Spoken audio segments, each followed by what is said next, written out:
दक्षिणामूर्तिस्तोत्रं शान्तिपाठः। ॐ यो ब्रह्माणं विदधाति पूर्वं यो वै वेदांश्च प्रहिणोति तस्मै तं देवमात्मबुद्धिप्रकाशं मुमुक्षुर्वै शरणमहं प्रपद्ये। ध्यानम्। ॐ मौनव्याख्या प्रकटितपरब्रह्मतत्त्वं युवानं वर्षिष्ठान्ते वसदृषिगणैरावृतं ब्रह्मनिष्ठैः आचार्येन्द्रं करकलितचिन्मुद्रमानन्दमूर्तिं स्वात्मा रामं मुदितवदनं दक्षिणामूर्तिमीडे। वटविटपि समीपे भूमिभागे निषण्णं सकलमुनिजनानां ज्ञानदातारमारात् त्रिभुवनगुरुमीशं दक्षिणामूर्तिदेवं जननमरणदुःखश्चेददक्षं नमामि। चित्रं वटतरोर्मूले वृद्धाः शिष्या गुरुर्युवा गुरोस्तु मौनं व्याख्यानं शिष्यास्तु छिन्नसंशयाः निधये सर्वविद्यानां भिषजे भवरोगिणां गुरवे सर्वलोकानां दक्षिणामूर्तये नमः। ॐ नमः प्रणवार्थाय शुद्धज्ञानैकमूर्तये निर्मलाय प्रशान्ताय दक्षिणामूर्तये नमः। चिद्गणाय महेशाय वटमूलनिवासिने सच्चिदानन्दरूपाय दक्षिणामूर्तये नमः। ईश्वरो गुरुरात्मेति मूर्तिभेदविभागिने व्योमवद्व्याप्तदेहाय दक्षिणामूर्तये नमः।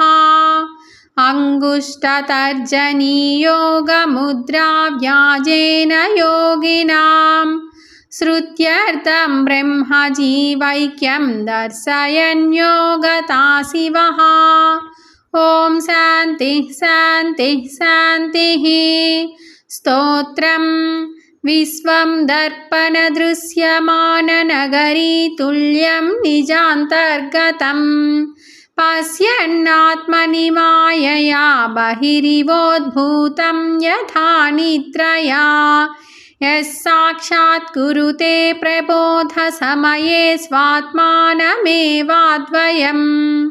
तस्मै श्रीगुरुमूर्तये नमः। इदं श्रीदक्षिणामूर्तये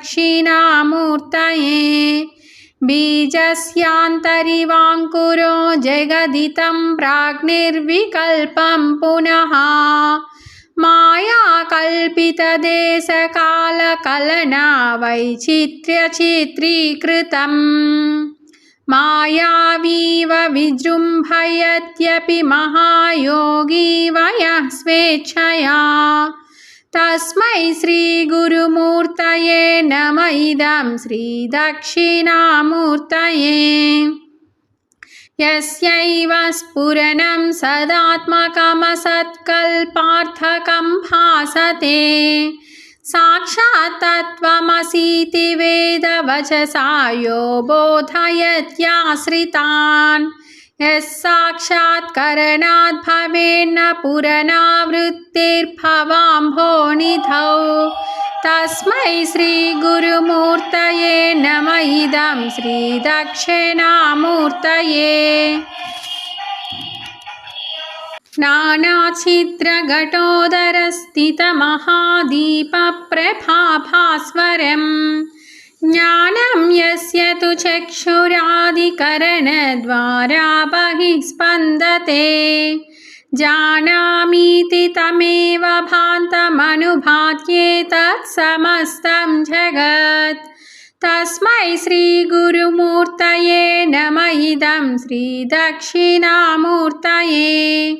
देहं प्राणमपीन्द्रियाण्यपि चलां बुद्धिं च शून्यं विदुः श्रीबालान्धजडोपमास्त्वहमिति भ्रान्ता भ्रूसंवादिनः मायाशक्तिविलासकल्पितमहाव्यामोहसंहारिणे तस्मै श्रीगुरुमूर्तये नमः इदं श्रीदक्षिणामूर्तये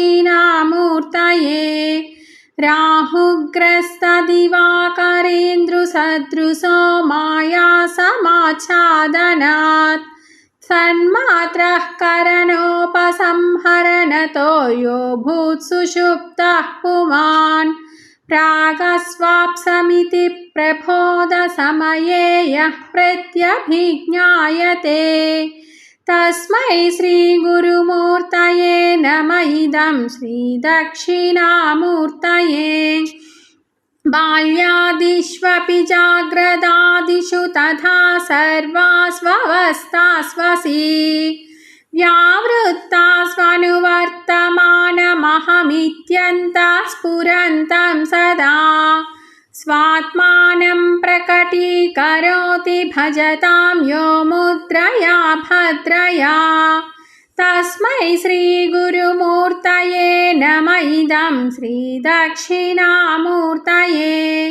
विश्वं पश्यति कार्यकारणतया स्वस्वामि सम्बन्धतः शिष्याचार्यतया तथैव पितृपुत्राद्यात्मना भेदतः स्वप्ने जाग्रति वाय एष पुरुषो माया परिभ्रामितः तस्मै श्रीगुरुमूर्तये नमः इदं श्रीदक्षिणामूर्तये भूरम्भांस्यनलो नीलोऽम्बरमहर्नाथो हिमांशुः पुमान् इत्याभाति चराचरात्मकमिदं यस्यैव मूर्त्यष्टकम् नान्यत् किञ्चन विद्यते विमृशतां यस्मात् परस्मात् विभो तस्मै श्रीगुरुमूर्तये नमः इदं श्रीदक्षिणामूर्तये